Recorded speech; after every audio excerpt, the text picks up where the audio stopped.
सबको जय मसीह की, परमेश्वर की नाम की महिमा स्तुति हो। एक बार फिर से प्रभु ने दया किया आप लोगों के बीच में वचन को लेकर आने के लिए। आज का विषय होने वाला है, परमेश्वर को अपना लेखा देना होगा विश्वासी को, रैप्चर से पहले जान लो। मेरे प्रियो, ये सुनने के लिए आपको बहुत ही मज़ा आएगा और खुशी होगा कि आपको कुछ ऐसी चीज़ें आज मिलने वाली है जो आज तक किसी ने नहीं बताया। मैंने पूरे YouTube चैनल पे ढूंढा, कोई इसके बारे में जिक्र नहीं करता। मतलब परमेश्वर कैसे न्याय करेगा, जो अपने घर के लोगों से स्टार्ट करेगा, मैं उसके विषय में आपको बताना चाहता हूँ। एग्जाम्पल के लिए, जैसे मान लो आप किसी परीक्षा को दिलाने जा रहे हैं और आप पूरा उस याद करके गए हैं, लेकिन उसमें जो क्वेश्चन आया वो आपका एक भी उसमें मैच नहीं हुआ, तो आपका पढ़ना पूरा व्यर्थ हो गया। लेकिन अगर आपको उसमें से जो क्वेश्चन है वो आपको पता चल गया कि ये क्वेश्चन आने वाला है, तो अगर आप उसी की तैयारी कर लेते हैं तो आपका जो एग्ज़ाम है, परीक्षा, इतना अच्छे से जाएगा कि आप 99-100% रिजल्ट को लेकर आएंगे। वैसे ही है मेरे प्रिय, जो मैं आपको बताने वाला हूँ कि हम सब स्वर्ग में जाएंगे प्रभु यीशु मसीह के साथ, लेकिन हम हर एक को अपना लेखा देना होगा। जैसे पौलुस प्रेरित कहता है, पतरस प्रेरित कहता है, यीशु मसीह कहता है, हम उसी के विषय में सीखने वाले हैं। लेकिन हमें वहाँ कौन सा प्रश्न होगा, किस चीज़ को पूछेंगे और क्या हमारी तैयारी है, इसके विषय में किसी को मालूम नहीं है। लेकिन पवित्र आत्मा के द्वारा आज हम प्रभु के वचन से जो आंसर बाइबल में है उसके बारे में हम सीखने वाले हैं। तो मेरे प्रियो, आइए हम वचन की ओर आगे बढ़ते हैं। इससे पहले मैं आपसे कहना चाहता हूं, आप एक लाइक जरूर करें परमेश्वर के नाम के लिए, वचन के लिए, और चैनल में पहली बार आए हैं सब्सक्राइब कर लीजिए। मैं प्रभु यीशु मसीह के ही बारे में ऐसा टीचिंग देता हूं उसके लोगों के लिए, और इसे शेयर करें अपने परिवार वालों के साथ। आइए हम वचन में जाएं। पहला पतरस 4 अध्याय उसके 17 और 18 वचन। क्योंकि वह समय आ पहुंचा है कि पहले परमेश्वर के लोगों का न्याय किया जाए, और जबकि न्याय का आरंभ हम ही से होगा तो उनका क्या अंत होगा जो परमेश्वर के सुसमाचार को नहीं मानते। और यदि धर्मी व्यक्ति ही कठिनाई से उद्धार पाएगा तो भक्तिहीन और पापी का क्या ठिकाना। यहाँ पे पतरस प्रेरित कहता है कि न्याय घर ही से होगा, मतलब हम ही से होगा। वो अपनी कलीसिया के लोगों को ये बता रहा है कि न्याय होगा। न्याय क्यों होगा? हम सब ज्यादा ये चीजों को जानते हैं कि हम यीशु मसीह को ग्रहण कर लिए, हमारे सारे पापों का क्षमा हो गया, हम सप्ताह में या महीने में प्रभु भोज को लेते हैं, हमारे सारे गुनाह अपराध क्षमा हो जाते हैं, हमने जो भी किया रहता है। फिर ये न्याय किस चीज का होगा? मेरे प्रियो, मैं आपको बताना चाहता हूं, परमेश्वर व्यवस्था के अनुसार, व्यवस्था के पालन करने लोगों का न्याय करेगा, क्योंकि व्यवस्था को दिया लेकिन व्यवस्था को हर कोई पालन नहीं कर पाया। वैसे ही आप यीशु मसीह के पीछे तो आए हैं, अपने जीवन को दे दिए हैं, लेकिन आप तो चल रहे हैं, लेकिन बहुत से ऐसे लोग हैं जो यीशु मसीह को ग्रहण करने के बाद, बपतिस्मा लेने के बाद उसकी आज्ञाओं को नहीं मान रहे हैं। वो फिर से पाप को करते हैं, कुछ भी करते हैं। उसके विषय में प्रभु यीशु मसीह क्या करेगा? न्याय करेगा। हम उसी विषय को सीखने वाले। तो क्या क्वेश्चंस होंगे, किन किन बातों को पूछा जाएगा, किन किन क्या क्या घटना वहां होगा, उसके विषय में हम सीखने वाले हैं। आइए हम इसी का पहला पतरस 4 का 5 और 6 में पढ़ते हैं। पर वे उसको जो जीवितों और मरे हुओं का न्याय करने को तैयार है लेखा देंगे, क्योंकि मरे हुओं को भी सुसमाचार इसीलिए सुनाया गया कि शरीर में तो मनुष्यों के अनुसार उनका न्याय हो, पर आत्मा में वे परमेश्वर के अनुसार जीवित रहे। मतलब यहाँ पे हम देखते हैं अपना अपना लेखा कौन देंगे? जो यीशु मसीह को नहीं जानते वो भी। लेकिन हमारा यहाँ टॉपिक है, विषय है, जो यीशु मसीह को जानते हैं उनका न्याय होगा। न्याय घर से ही होगा, मतलब जो यीशु मसीह के घराने के हैं, परमेश्वर के घराने के हैं, उनका न्याय के विषय में ये बात हो रही है। तो यहाँ पर जो लिखा है वचन वो ये है, आदम से जितने लोग मरे हैं नूह के समय तक, यीशु मसीह के आने से पहले उनको प्रभु यीशु मसीह जब सूली में अपना प्राण दिया, उसके बाद उसका प्राण कहाँ गया? अधोलोक में गए। अधोलोक में जाकर बंदी आत्माओं को सुसमाचार यीशु मसीह ने सुनाया, जैसे हम वचन में सीखे हैं। तो मेरे प्रियो, ये लोग का न्याय अलग है, अन्य जाति का जो न्याय होगा वो अलग है, लेकिन जो परमेश्वर के लोगों का न्याय होगा, जो यीशु मसीह की आज्ञाओं को मानते हैं, उनका न्याय होगा, ये अलग है। तो हम जो यीशु मसीह की आज्ञाओं को मानते हैं, उनके न्याय के विषय में सीख रहे हैं। आप मेरे साथ निकले रोमियो की किताब 14 अध्याय उसके 12 में। यहां पे हम देखते हैं, इसलिए हम में से हर एक परमेश्वर को अपना अपना लेखा देगा। यहाँ पर पौलुस प्रेरित कहता है अपनी कलीसिया के लोगों को, इसलिए कि हम में से हर एक परमेश्वर को अपना अपना लेखा देगा। एक पौलुस प्रेरित कहता है कि हम में से हर एक अपना अपना लेखा देगा। आप सोच लो, एक पासवान इतना बड़ा सेवक होकर वो कहता है हमको अपना अपना लेखा को देना है, तो विश्वासी को भी अपना लेखा देना होगा। जब वो बता रहा है तो आइए क्या क्या बातों को हमको ध्यान देना है अपने अभी, क्योंकि यीशु मसीह अभी आया नहीं है, उसके आने से पहले हम इस बातों को जान ले, ताकि हम वहां जाएं तो हमारे पास कोई सवाल ना पूछे, हमें उस न्याय के सिंहासन पर खड़ा होना ना पड़े। हालेलुया, क्योंकि हम यही अपने जीवन को सही कर लेते हैं। रोमियो 14 का 10 से 11। तू अपने भाई पर क्यों दोष लगाता है, या तू फिर क्यों अपने भाई को तुच्छ जानता है? हम सब के सब परमेश्वर के न्याय सिंहासन के सामने खड़े होंगे, क्योंकि लिखा है, प्रभु कहता है, मेरे जीवन की सौगंध कि हर एक घुटना मेरे सामने टिकेगा और हर एक जीभ परमेश्वर को अंगीकार करेगी। यहाँ पे कहता है हर एक घुटना। मेरे प्रियो, न्याय सिंहासन के सामने हम सबको खड़े होना ही है, इससे कोई बच नहीं सकता। आपने थंबनेल्स में देखा होगा कैसे सब खड़े थे और कैसे एक दूत उसका पुस्तक में इसको नाम को चेक कर रहा है, जीवन की पुस्तक में है कि नहीं, और जो भी वो कर्म किया है उनके बारे में वो देख रहा है। हालेलुया। अगला, यीशु मसीह भी क्या कहता है फरीसियों को, शास्त्रियों को, हम उसको देखते हैं। मत्ती सुसमाचार 12 अध्याय उसके 35, 36 और 37 वचन। यहाँ पे लिखा है, भला मनुष्य मन के भले भंडार से भली बातें निकालता है और बुरा मनुष्य बुरे भंडार से बुरी बातें निकालता है। और मैं तुमसे कहता हूँ कि जो जो निकम्मी बातें मनुष्य कहेंगे, न्याय के दिन वे हर एक उस बात का लेखा देंगे, क्योंकि तू अपनी बातों के कारण निर्दोष और अपनी बातों ही के कारण दोषी ठहराया जाएगा। यहाँ पे मन के, हमारे अंदर मन है, उसके अनुसार जो जो बातें बुरा हमारे मुंह से निकलता है, उसके विषय में क्या है, प्रभु हमारा न्याय करेगा। क्योंकि मेरे प्रियो, हमको अपना लेखा देना पड़ेगा, क्योंकि इसी के द्वारा हम क्या ठहराए जाएंगे, निर्दोष और दोषी।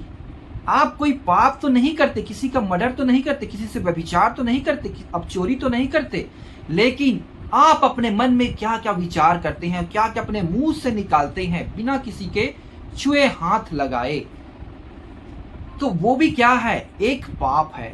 मतलब अगर आपको कोई कुछ बोल दे, कुछ कर दे, तो आप क्या सोचते हैं मन में, काश मैं यीशु मसीह को ना जानता होता तो मैं इसको घूंसे मार देता, मैं इसके साथ कुछ भी कर सकता था। ऐसे ऐसे मन, आपके मन में विचार उत्पन्न होते, बहुत सारी बात आती है। लेकिन क्या करूं, यीशु मसीह को मैं मानता हूं, यीशु मसीह में मेरे हाथ बंधे हुए हैं, मैं कुछ नहीं कर सकता। तो ये सब जो बातें तुम्हारे मन में आ रही है, और कभी कभी मुंह से आ जाता, हम तो पाप तो नहीं करते मुंह से, लेकिन हमारे मुंह से कुछ भी निकल जाता है अब शब्द, उसके विषय में परमेश्वर न्याय करेगा। हालेलुया। इफिसियों की पत्री 4 अध्याय उसके 26 से 32। क्रोध तो करो पर पाप मत करो, सूर्य अस्त होने तक तुम्हारा क्रोध ना रहे, और ना शैतान को अवसर दो। चोरी करने वाला फिर चोरी ना करे, वरन भले काम करने में अपने हाथों से परिश्रम करे, इसलिए कि जिसे प्रयोजन हो उसे देने को उसके पास कुछ हो। कोई गंदी बात तुम्हारे मुंह से ना निकले, पर आवश्यकता के अनुसार वही निकले जो उन्नति के लिए उत्तम हो, ताकि उससे सुनने वालों पर अनुग्रह हो। परमेश्वर के पवित्र आत्मा को शोकित मत करो, जिससे तुम पर छुटकारे के दिन के लिए शाप दी गई है। सब प्रकार की कड़वाहट और प्रकोप और क्रोध और कलह और निंदा सब बैरभाव समेत तुमसे दूर किए जाएं। एक दूसरे पर कृपालु और करुणामय हो, और जैसे परमेश्वर ने मसीह में तुम्हारे अपराध क्षमा किए, वैसे ही तुम भी दूसरे के अपराध क्षमा करो। परमेश्वर कहता है क्रोध तो करो, क्रोध तो कर सकते हो, जैसे मैंने पहले आपको भी बताया, क्रोध तो आता है बहुत, लेकिन यीशु मसीह में हमारा हाथ बंधा हुआ है, हम कुछ कर नहीं सकते, लेकिन मन में उसके प्रति क्या रहता है? डाह रहता है। यहाँ पे लिखा है हर सब प्रकार की कड़वाहट और प्रकोप और क्रोध, कलह, निंदा।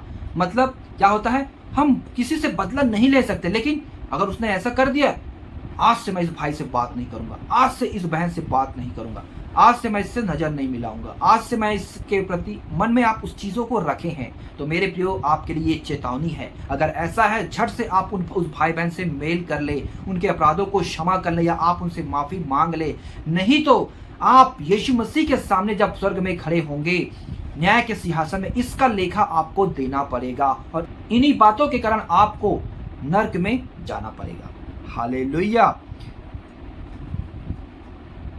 याकूब 3 अध्याय उसके 10-11। एक ही मुंह से धन्यवाद और साप दोनों निकलते हैं। हे मेरे भाइयों, ऐसा नहीं होना चाहिए। क्या सोचते कि एक ही मुंह से मीठा और खरा जल दोनों निकलता है? हे मेरे भाइयों, क्या अंजीर के पेड़ से जैतून या दाख की लता से अंजीर लग सकती है? वैसे ही खरे सोते से मीठा पानी नहीं निकल सकता। यहाँ पे कहता है मेरे प्रियो, आप जो जिस मुंह से प्रभु यीशु मसीह का धन्यवाद करते हैं, जिस मुंह से आपने अपने जीवन को यीशु मसीह के हाथ में देकर अंगीकार किया है, आपको स्वर्गराज का वारिस बनाया, उसी मुंह से अगर आप परमेश्वर के बनाए हुए मनुष्य को श्राप देते हैं, उसकी निंदा करते हैं, तो आप घोर पाप करते हैं। ये परमेश्वर का वचन कहता है। ये 5 से 6, याकूब 3 का 5 से 6। वैसे ही जीभ भी एक छोटा सा अंग है और वह बड़ी बड़ी डींगे मारती है। देखो, थोड़ी सी आग से कितने बड़े वन में आग लग जाती है। जीभ भी एक आग है। जीभ हमारे अंगों में अधर्म का एक लोक है और सारी देह पर कलंक लगाती है और जीवन गति में आग लगा देती है और नरक कुंड की आग से जलती रहती है। इस जीव को आप आज्ञाकारिता बनाएं। पौलुस प्रेरित कहता है, मैं अपने शरीर को मारता कूटता वश में लाता हूँ, ऐसा ना हो कि मैं औरों उसको प्रचार करूं और मैं खुद ही निकम्मा ठहरूं। मतलब हम किसी का कुछ नहीं करते, लेकिन अपने मुंह से जो खरा खोटी बोलते हैं उसका भी हमको लेखा देना पड़ेगा। ये परमेश्वर का वचन है। मेरे प्रियो, अभी समय है, अभी आप पहचान लो, अभी जान लो, अभी अपने जीवन को सही कर लो। अगर रैप्चर हो गया, उसके बाद आप यीशु मसीह के पास चले गए, वहां आपका जब आपको लेखा देना पड़ेगा, तो उस समय आपको कोई पश्चाताप का मौका नहीं मिलेगा। अभी आप पश्चाताप कर सकते हैं। अभी मैं आपके लिए पश्चाताप करूंगा। आप अपनी जो भी गुनाह है आप कमेंट में लिख सकते हैं। मेरे प्रियो, मैं उसको पढ़कर परमेश्वर से आपके लिए प्रार्थना करूंगा। मैंने पढ़ लिया मतलब पवित्र आत्मा ने उसको पढ़ लिया, क्योंकि हमारे अंदर परमेश्वर ने जो पवित्र आत्मा दिया, उसी के द्वारा परमेश्वर सारी बातों को क्या करता है? आगे बढ़ाता है। हालेलुया। आइए वापस आते हैं हमारे जीवन से, हमारे रहन सहन से कैसे लोगों को ठोकर पहुंचती है, कैसे पाप होती है, जिसका भी लेखा हमको देना पड़ेगा। रोमियो 14 उसके 15 से 18 यहाँ पे लिखा है, यदि तेरा भाई तेरे भोजन के कारण उदास होता है, तो फिर तू प्रेम की रीति से नहीं चलता जिसके लिए मसीह मरा, उसको तो तू अपने भोजन के द्वारा नष्ट ना कर। अतः तुम्हारे लिए जो भला है उसकी निंदा ना होने पाए, क्योंकि परमेश्वर का राज्य खाना पीना नहीं, परंतु धर्म और मेल मिलाप और वह आनंद है जो पवित्र आत्मा से होता है। जो कोई इस रीति से मसीह की सेवा करता है, वह परमेश्वर को भाता है और मनुष्य में ग्रहण योग्य ठहरता है। हमारे यहाँ पे लिखा है खाने पीने से, मतलब खाना पीना बात अलग है। आप क्या खाते हैं, क्या पीते हैं, वचन के अनुसार नहीं खाते पीते, तो अभी आप दूसरे विश्वासी अगर वो देखते हैं तो उस आपको देखकर वो ठोकर खा रहे हैं, तो वो भी क्या है? एक पाप है। उसका भी लेखा आपको देना पड़ेगा। अभी आप यीशु मसीह के लिए जी रहे हैं, आपके अंदर यीशु दिखना चाहिए, आप नहीं दिखना चाहिए। आपके स्वभाव में, आपके चाल चलन में, आपके बात करने के तौर तरीका में, आपके रहन सहन में यीशु दिखनी चाहिए। यीशु की प्रशंसा होनी चाहिए। यीशु का स्वभाव प्रकट होनी चाहिए। अगर आप दिखते हैं तो मेरे प्रियो, आप अभी तक मरे नहीं हैं, क्योंकि हम गलातियों की पत्री में पढ़ते हैं कि मैंने अपने को क्रूस पे चढ़ा दिया, अब मैं जीवित ना रहा पर मसीह मुझ में जिंदा है। हालेलुया। तो मेरे प्रियो, हमारे हर एक बातों के द्वारा क्या होता है? पाप होता है। तो आप उससे बच के रहें। परमेश्वर इन सारी विषय की के लिए आपसे क्या करेगा, लेखा लेगा। इसलिए मैं पहले से आपको बताया देता हूं कि अभी अपने अपने आप को जांचिए और शुद्ध हो जाइए, ताकि जब आप प्रभु यीशु मसीह आए तो आप यीशु मसीह के साथ जाएं तो उसके सामने खड़े होने का क्या हो, साहस हो, जैसे यूहन्ना कहता है। हालेलुया।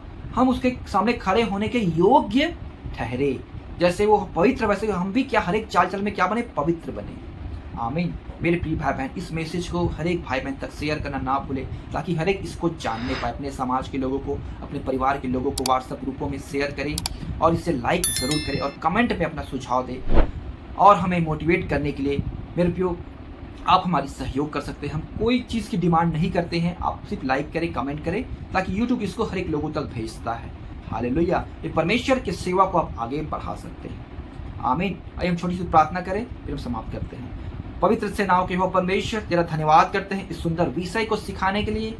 पिता, आपने कृपा दिया, हम इस विषय से इतना अच्छा सीखे हैं प्रभु जी। अभी वक्त है, अभी समय है, हम अपनी तैयारी को पूरा कर लें, नहीं तो पिता परमेश्वर बाद में हमें बहुत ही पछताना पड़ेगा और उसके पछताने से कोई फायदा नहीं होगा। इसलिए पिता, अभी हमारा जीवन को आपके हाथों में सौंपते हैं। हमने जो कुछ जाने अनजाने में किए हैं, जितने भाई बहन अभी इस वक्त इस विषय को सुनकर, इस मैसेज को सुनकर अपनी प्रार्थना रिक्वेस्ट को रखते हैं, पिता मैं उनके लिए दुआ करता हूँ। उस भाई बहन के लिए पिता तू अद्भुत काम कर और उन्हें शुद्ध और पवित्र और निर्दोष बना यीशु के नाम, ताकि वे यीशु मसीह की गुप्त आमद में तैयार पाए जाएं और यीशु के सामने जब खड़े हों तो वो निर्दोष पाए जाएं। दुआ यीशु मसीह के नाम से मांगते हैं, आमीन। सब कुछ जय मसीह की। God bless you everyone.